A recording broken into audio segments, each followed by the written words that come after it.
உன்னால் முடியும் தம்பி, அப்படி என்று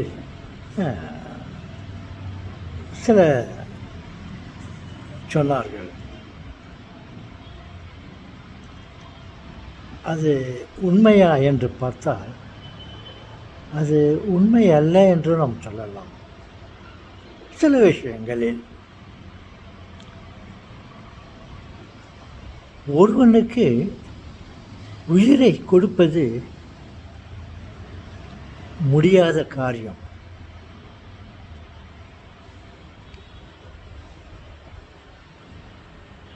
ஒரு உடலுக்கு உயிரை கொடுப்பது முடியாத காரியம். அப்படி இருக்கும்போது உன்னால் முடியும் தம்பி என்று சொல்வது எப்படியோ ஓகே. ஆனால் இந்த வகையில் பார்த்தால் ஒரு ஆர்டிஃபிஷியல்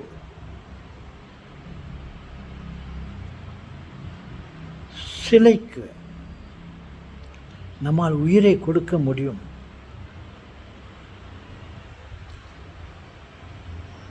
நாம் சொல்வதை போல் அதை செய்ய முடியும், செய்ய வைக்க முடியும். அதற்கு பெயர் மஷின். தாத்தா சொல்லிட்டு தெரியுங்க தாத்தா.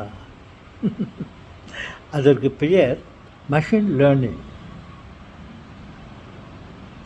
அதே சிலைக்கு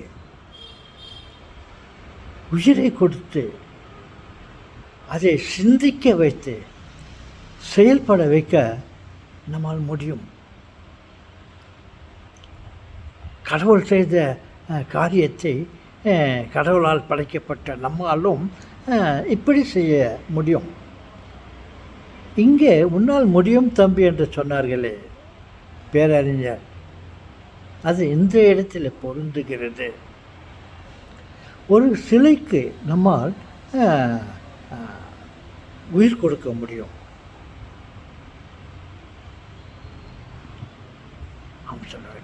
நம்மால் முடியும். டீப் லேர்னிங் என்ற சூத்திரத்தை, அந்த தந்திரத்தை,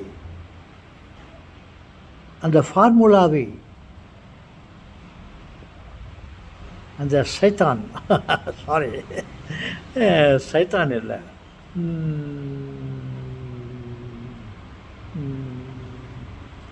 ஓகே நினைவுக்கு வரவில்லை. அது சொல்லி முடிப்பதற்குள் அது நினைவுக்கு வந்துவிடும். பைத்தான் நினைக்கிறேன்ல, பைத்தான் என்ற விஞ்ஞானத்தை அறிவை அதற்கு ஊட்டி, இந்த பைத்தான் சாரி அது ஏதாவது தவறு இருந்தால் மன்னித்துக் கொள்ளுங்கள். Something is better then nothing. ஒன்றுமே தெரியல மறந்துட்டன்றதை விட பைத்தான் ஏதோ ஒரு ஞாபகம் வந்தது. ஒருவேளை அதில் தவறு இருந்தால் மன்னிக்க வேண்டுகிறேன். தாத்தா நீங்கள் சொல்லுங்கள் தாத்தா.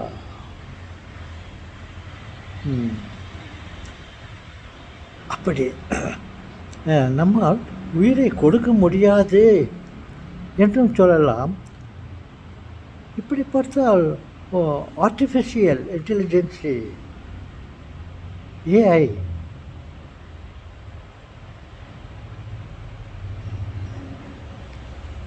வழியாக நாம் அந்த சிலைக்கு உயிரை கொடுக்கலாம், சிந்திக்க வைக்கலாம், செயல்பட வைக்கலாம். நாம் சொல்வதை போல் அது செய்ய வேண்டியது மஷின் லேர்னிங். டீப் லேர்னிங் என்ன ஒரு சூத்திரத்தை, தந்திரத்தை, அந்த விஞ்ஞானத்தை, அந்த சயின்ஸை நம்ம அதுக்குள்ளே புகுத்தி விட்டால் அது தானாக செயல்படும், சிந்திக்கும். ஆமாம் எல்லாத்தான் முடியாது முடியாதென்பார் முடிந்து விடும். அதுதான் புது பாட்டு. ஓகே செல்வங்களே, நம்மால் முடியும்.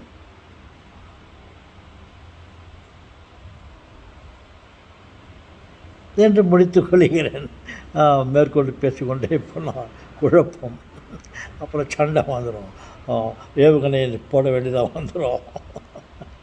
சமாதானத்துக்கு ஏற்பாடு பண்ணாக்கா சரி நான் ஒத்துக்கிறேன் சொல்லிவிட்டு அப்புறம் ஏன் நம்ம ஒத்துக்கணும், சண்டை போடலாம், இவ்வளோ பேர் கூட இருக்கிறாங்களே அப்படின்னு மனசு மாறிடும். அதனால் இதோட நான் முடிச்சுக்கிறேன்.